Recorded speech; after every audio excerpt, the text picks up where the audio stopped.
Now, number 4 establishes freedom of movement. They didn't have freedom of movement. So now they got freedom of movement. Anyone who's passed freely between the states, excluding paupers, vagabonds, and fugitives from justice. All people are entitled to the rights established by the state into which he travels. If a crime is committed in one state and the perpetrator flees to another state, he will be extradited and tried in the state in which the crime was committed. And that's actually being done today. Maybe that's one of the things. Rule. Okay. Establishes freedom of movement. Anyone could pass freely between the states, excluding paupers, vagabonds, and fugitives from justice. We're all about to become paupers. Well, now you got a point there. All people are entitled to the rights established by the state into which he travels. If a crime is committed in one, then they're going to pick him up and carry him back to the other state, extradite him. Number 5, allocates one vote in Congress of the Confederation, the United States in Congress Assembly now, to each state. Remember now, we established our Declaration of Independence, but we have not ratified our Constitution, which was entitled to a delegation between 2 and 7 members. Members of the Congress was appointed by state legislatures. Also, individuals could not serve more than 3 out of any 6 years. What's that called? Term. That's right. Why did they do that? You people knew what the new problems were. Exactly. Amen. What we do have is inadequate, I guarantee you. Okay, number 6. Only the central government was allowed to conduct foreign relations and to declare war. No states could have navies or standing armies or engage in war without permission of Congress, although the existence of state militias is encouraged. Why? Protect our rights. Yeah. Right. Number 7. Whenever an army is raised for common defense, colonels and military ranks below colonel will be named by the state legislature. So the legislators will name the rank on colonels. And that's where that Colonel Peter Muhlenberg got his rank from George Washington. Now 8. Expenditures by the United States of America will be paid by funds raised by state legislatures and apportioned to the states based on real property value of each. 9. Defines the powers of the United States of America to declare war, to set weights and measures, including coins, and for Congress to serve as a final court for disputes between the states. You had a problem in the states, you went to Congress, and Congress settled it. Defines a committee of the state to be a government when Congress is not in session. So the committees took over the government when they weren't in session. Number 11, requires 9 states to approve the admission of a new state to the Confederacy, if pre-approved Eastern Canada if it had applied for membership. Now, you're going to find later on, well, I'll save that for you. Remember Canada, okay? Just remember Canada, okay? Reaffirms that the Confederation accepts war debts incurred by Congress before the existence of the Articles. Number 13 declares that the Articles are perpetual and can only be altered by approval of Congress with ratification by all of the state legislatures. End of the Revolutionary War. Between the time we established our Constitution to the Revolutionary War and during that time and to the time that we ratify the Constitution, this is what our laws were based on right there. Now then, our last thing we're going to talk about tonight, we're going to make it. I plan to be out here between 8 and 8:30, okay? Now, the next thing took place. Tell me about treaties. If we make a treaty with another country, what does that do to our Constitution? That's right. Treaties override the Constitution. Don't ever forget that.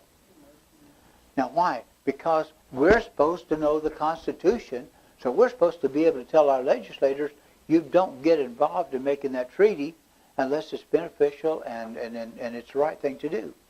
So, now then, the Paris Peace Treaty of 1783. Now, this is where they made a treaty. Now, in the name of the most holy and undivided Trinity, who are they talking about? God. Yeah, in the name of God, the most holy Trinity. It having pleased the divine providence to dispose the hearts of the most serene and most potent Prince George III by the grace of God, King of Great Britain, France, and Ireland, Defender of the Faith, Duke of Brunswick and Luxembourg, Arch-Treasurer and Prince-Elector of the Holy Roman Empire and of the United States of America. Now listen to this. Okay, remember, who is this with now? Great Britain, France, Ireland, the Dukes of Brunswick, Luxembourg, also the Roman Empire. Very interesting, isn't it?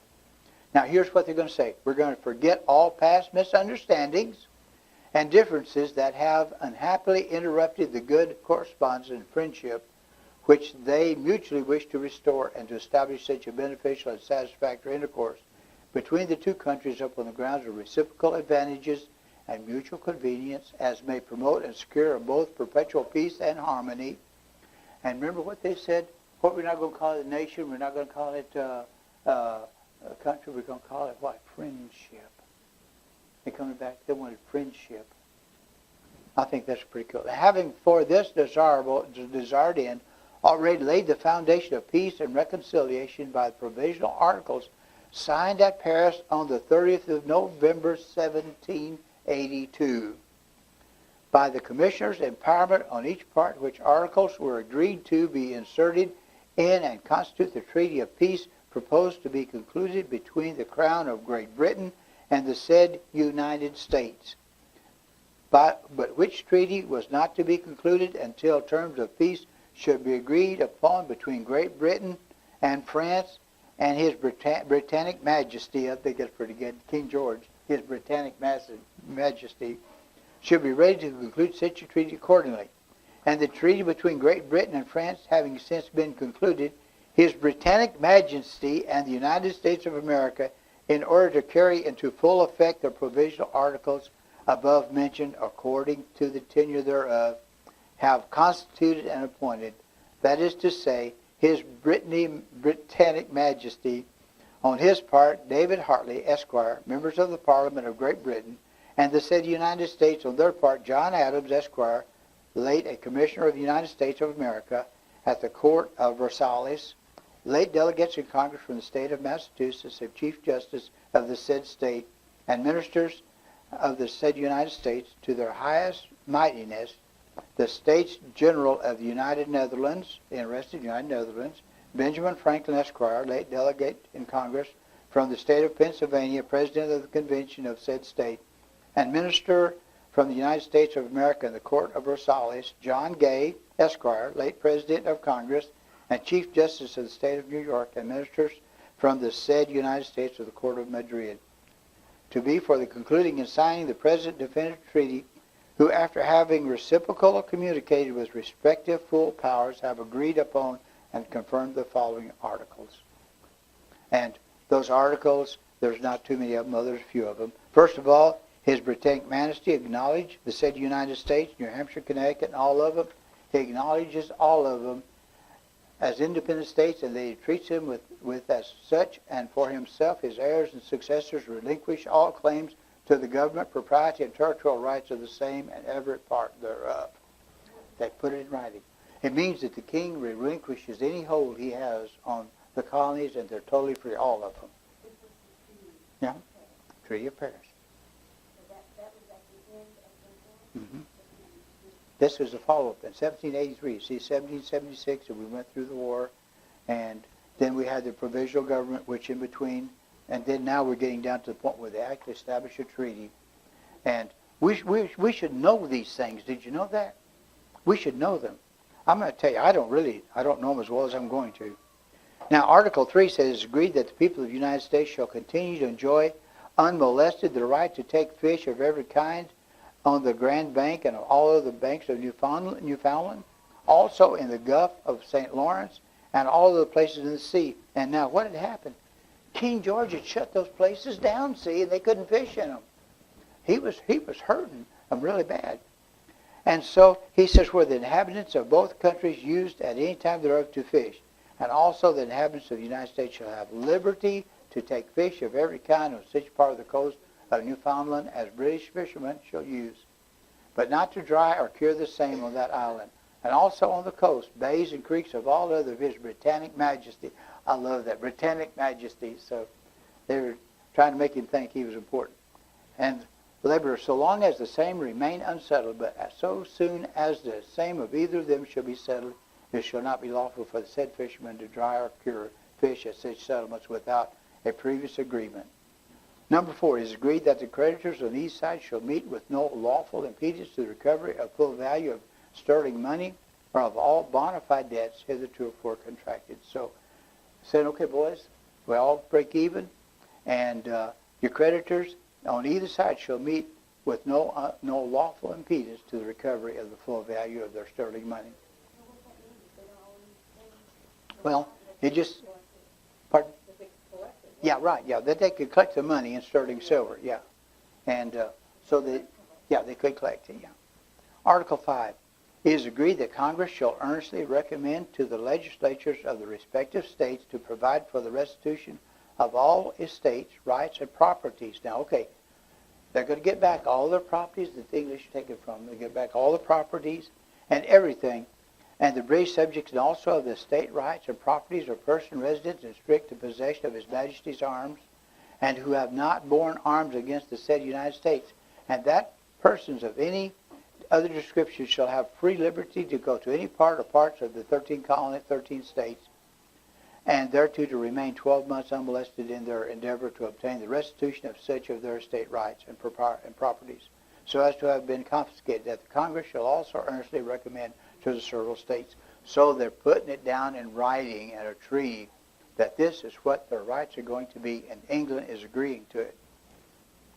And then Article 6, there shall be no further confiscations made, nor any prosecutions committed against any person. So they didn't want the king now to come back and to prosecute you for treason because you fought with the colonies. And then Article 7, there shall be a firm and perpetual peace between the Britannic Majesty and said states, and between the subject of each one of the citizens of each other. That was real important, because they kept what? Friendship. Remember? They wanted to be friends. Article 8, the navigation of the rivers Mississippi from its source to the ocean shall forever remain free and open to the subjects of Great Britain and the citizens of the United States. Navigation on the Mississippi and its sources to the ocean shall remain free and open to the Great Britain and the citizens of the United States. That's kind of interesting, isn't it? Yeah. In case it should be so happen that any place or territory belonging to Great Britain or to the United States should have been conquered by the armies of either for the other before the arrival of the said provincial articles in America, it is agreed that the same shall be restored without difficulty, without requiring any compensation. Give everything back to everybody. And, okay, you lost any money, that we'll just forget it. Let's get it all, everybody gets their stuff back. Number 10, the solemn ratification of the present treaty expedited in good and due form shall be exchanged between the contracting parties in the space of 6 months or sooner, if possible to be computed from the day of the signing of the present treaty. This was all to happen within 6 months. So they get all these things worked out. So they really got with it, and that was the Treaty of Paris. And that treaty, as you well know, supersedes any constitutional that we have. We'll just stop for a minute, and that's it for this particular part. We're going to start with the Constitution next month.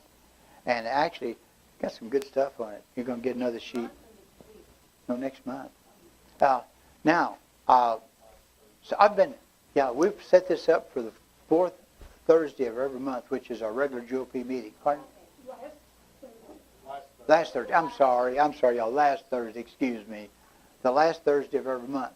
Now, my thought is, if y'all want to stay with this, we'll go through this till the end of the time. At that point, we'll see where we're at.